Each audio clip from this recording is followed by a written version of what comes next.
kacang apa ni?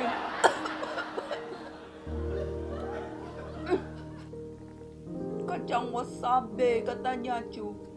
Begini pedas kacang ni.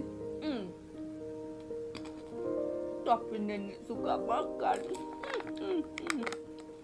Kacang ini sedap cu.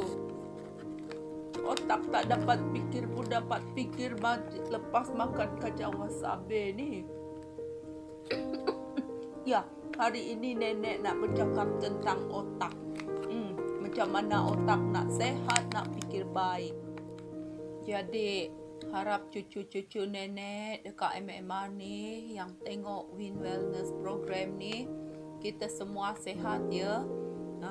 Sehat, jaga badan baik-baik. Ya, selalu exercise.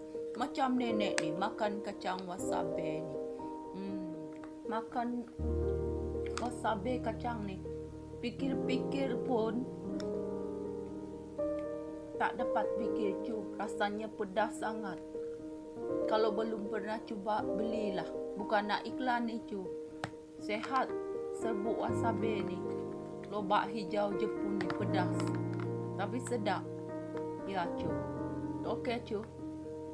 Nanti nenek sembang-sembang tayang slide dia tentang kesihatan otak.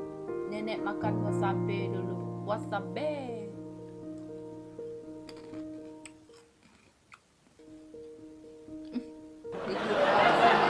Tanggal.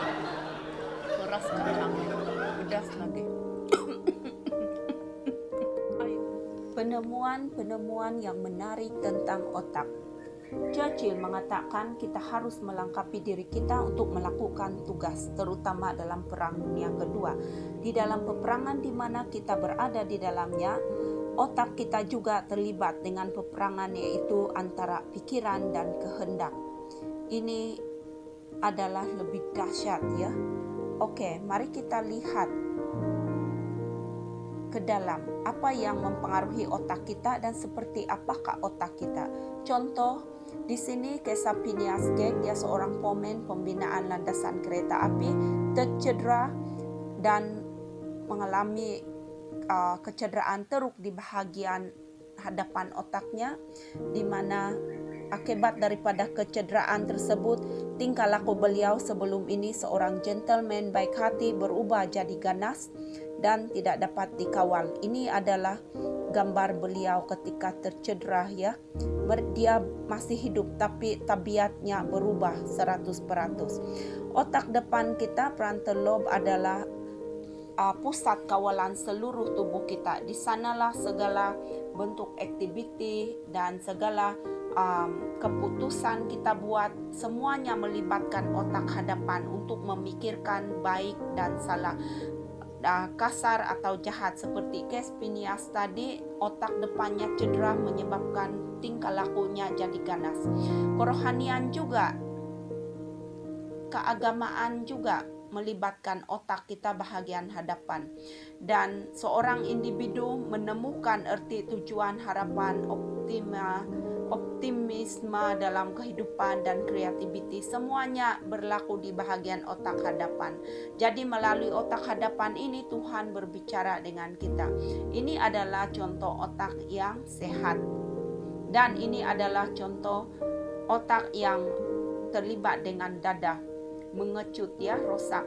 Dan pembuatan keputusan otak berlaku di bahagian hadapan. Dan otak manusia ya disambungkan dengan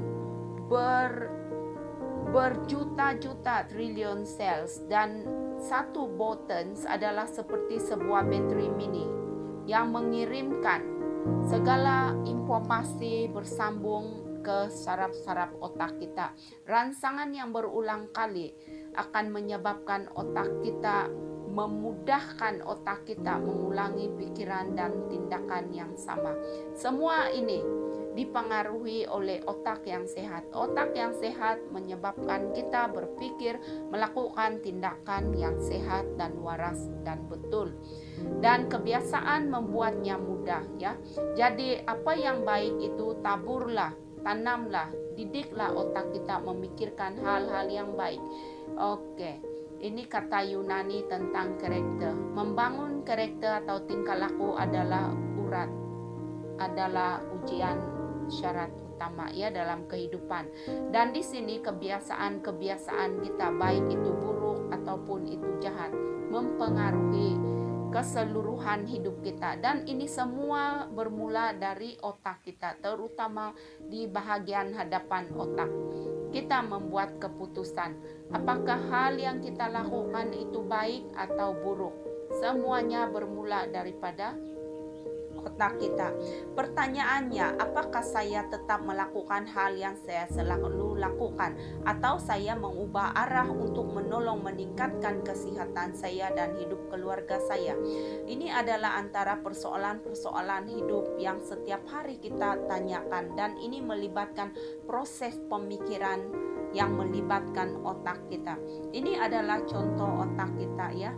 Di bahagian yang warna merah ini adalah otak bahagian depan yang menyaring segala apa yang kita nampak atau lakukan. Contoh di dalam gambar ini skenario 1, dan semua keputusan-keputusan itu melibatkan otak-otak di bahagian hadapan.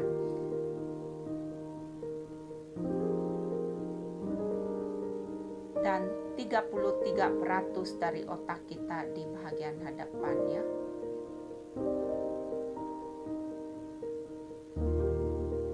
Banyak hal yang kita pikirkan dalam hidup ini untuk cinta yang abadi, menikmati sebuah takdir, ataupun memperbaiki hubungan kita teguh kepada Tuhan, mengalami kebahagiaan kekal. Kita dapat memilih semua itu, dan kita dapat memohon pertolongan Tuhan untuk menjadi pemenang, memilih hal-hal yang baik. Jadi mari kita refleksikan diri kita, pemikiran kita. Apakah refleksi pribadi kita untuk menjadi individu yang sehat, mempunyai otak yang sehat, tubuh badan yang baik? Dan apakah tujuan yang ingin kita capai? Tujuan yang melibatkan proses penggunaan otak yang baik.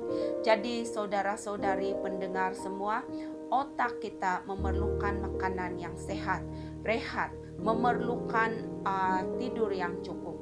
Jadi pikirkan yang baik. Terima kasih.